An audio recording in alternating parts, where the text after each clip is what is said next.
Award for Excellence is named after Jill Alexander, who was the director of the Urban College program before we became a college, and I passed around to you the opportunity to write an essay about Urban College and how it inspires learning and transforms lives.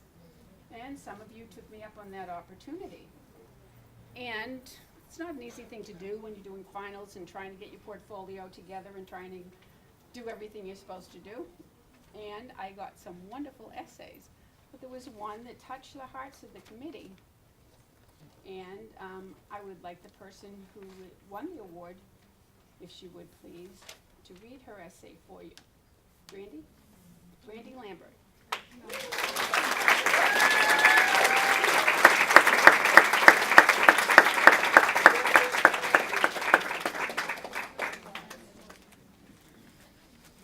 You want me to read it?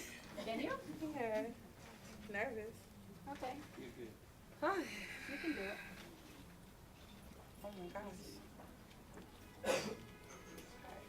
I'm nervous, sorry. Okay. I'm Brandy. Hello. Nobody recognized her today because her hair's purple, but that's I know, okay. right? Everyone thinks about the American dream. A white picket fence, a dog, and 2 kids with a working vehicle. At 32 years old, I can finally say that I've made it. I don't have that American dream, but I'm living in my own. It took a while to get here, and I'm thankful for my professors and their guidance. I've accomplished my dreams, and I have transformed my life for the better. At 32 years old and having to be at Urban College since 2009, I've been able to be an inspiration to not only myself, but many of my friends and family. You want me to read the whole thing?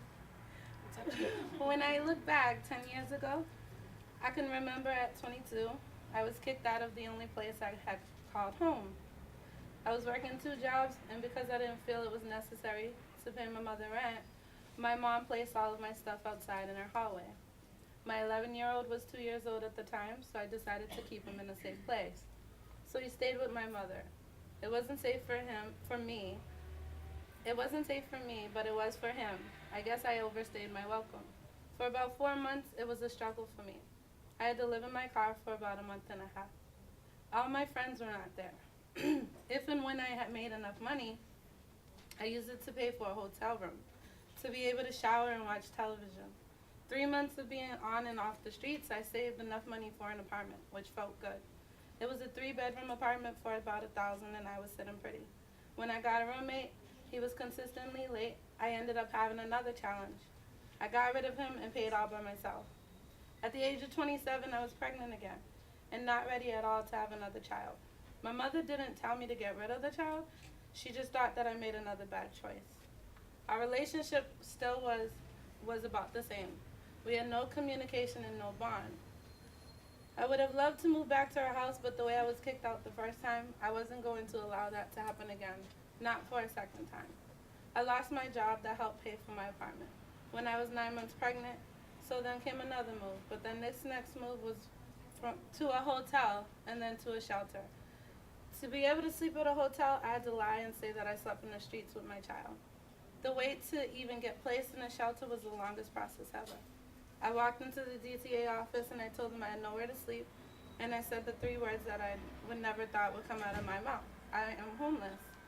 After waiting for 10 hours, a cab picked a couple of girls up and we ended up going to a hotel. After the hotel came to the shelter, after the hotel came the shelter. The shelter was not a place that I wanted to stay, but I had no other choice. I had everything I owned in 4 large garbage bags, and I was embarrassed. I was embarrassed because I am moving from a hotel room to a shelter, and it wasn't for my pleasure or for fun. I had to realize that reality is kicking in, and I will not be moving anytime soon. This was my new home for the next 9 to 12 months. I cried a little, but then I lifted my head up and told myself, you could do this. I walked into this shelter around 9 o'clock, and I was taken to my new room, and there was no turning back. Then I was told the expectations. While residing in the shelter, I couldn't sit back and show my children all the wrongs. When I arrived there, I had very low expectations, but this place actually shocked me. I will always remember that bright yellow paper hanging on the wall asking, "Do you want to continue your education?" I answered yes, and I am here. And here I am, 5 years later, walking the stage and receiving a degree in which I would never have thought I would be able to get, especially at 32. Not only did I have did the people inspire me at the shelter to continue my education, but the teachers at Urban College found time and worked with me. I will always cherish and look back at everything I have accomplished while being here. Urban College has taught me to learn and transform lives just by being myself.